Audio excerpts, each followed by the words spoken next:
Hey, did you know that living in St. George is absolutely perfect? There's not a single thing wrong with this city.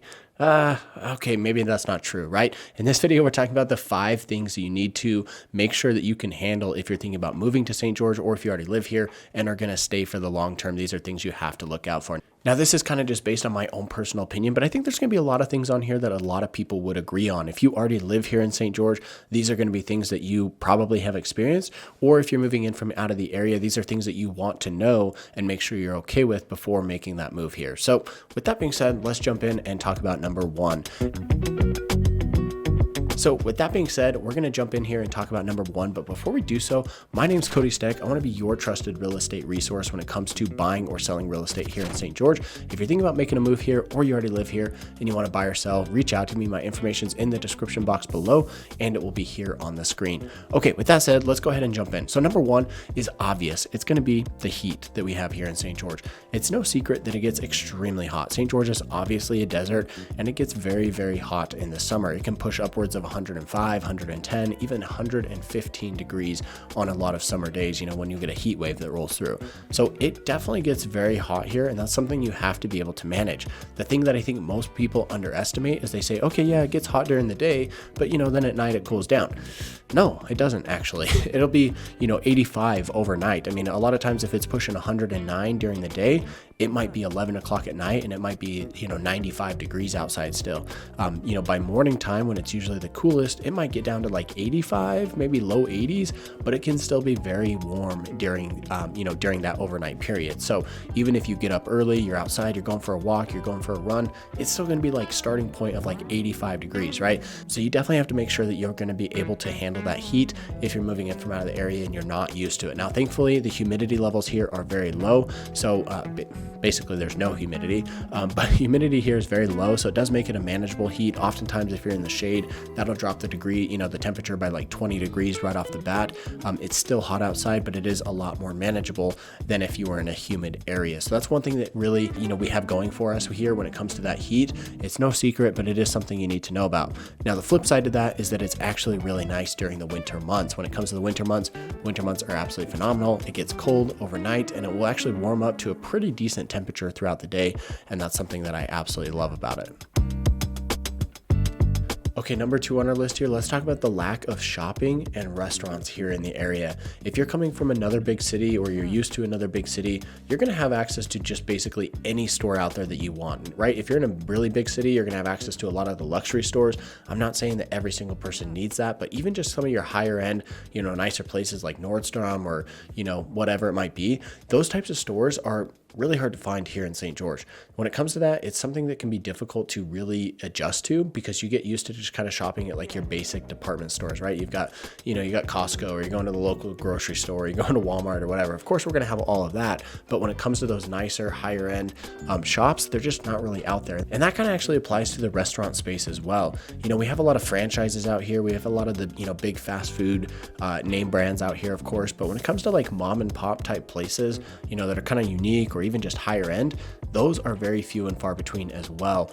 Honestly, that's just because of how many people actually live here. There's just not quite a big enough population to really support a lot of those places. So although we do have a lot of those franchises, a lot of those fast food chains, unfortunately, we don't have a ton of the mom and pop or, kind of the one-off places just yet. I do think there will be more on the horizon. There's going to be more and more of those popping up every single year.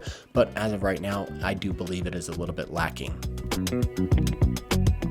Next up, I want to talk about the lack of jobs here in the area. Most of the people who work here, especially in those higher performing jobs, are going to be your typical, business owners or professionals, right? You're going to have your dentists, your doctors, your attorneys, people like that who are working here in this space.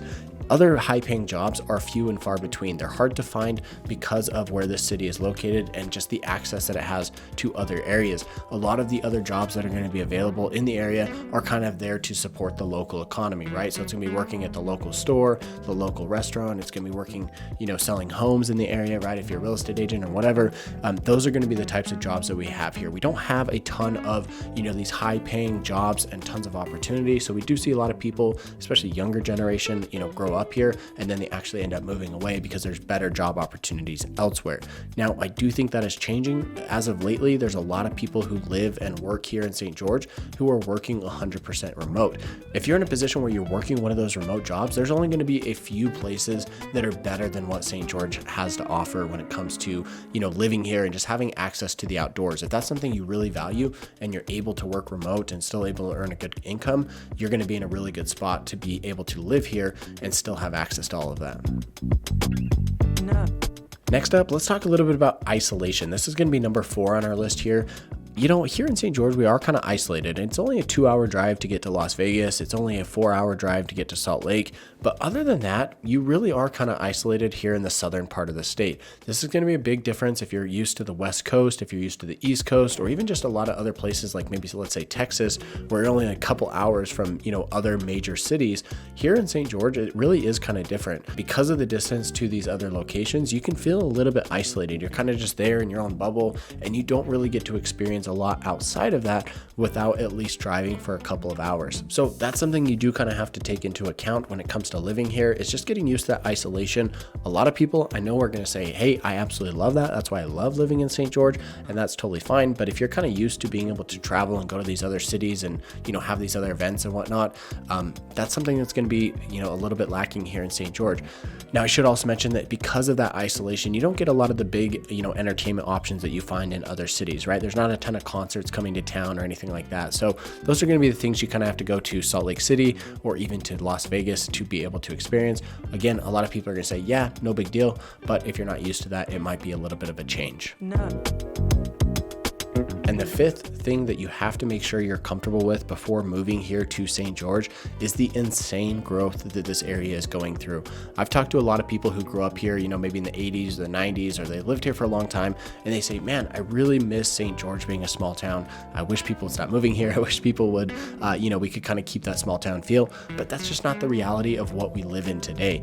St. George is growing like absolute wildfire, and I don't expect to see it slow down anytime soon. They're actually expecting the population to 2 or 3x over the next 30 to 35 years.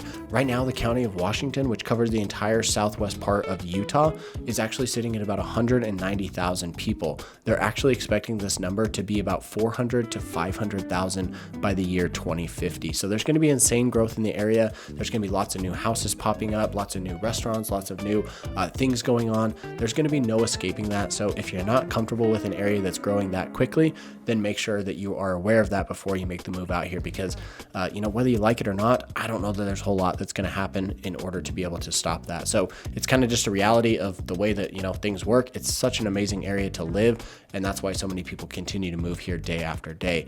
And with that said, if you are thinking about making that move yourself, I want to be your trusted real estate resource. So reach out to me, call, text, or email anytime. My information is here on the screen as always, and you'll find it in the description box down below. Don't forget to subscribe to this channel if you haven't already done so. And with all that being said, guys, we will catch you in the next one.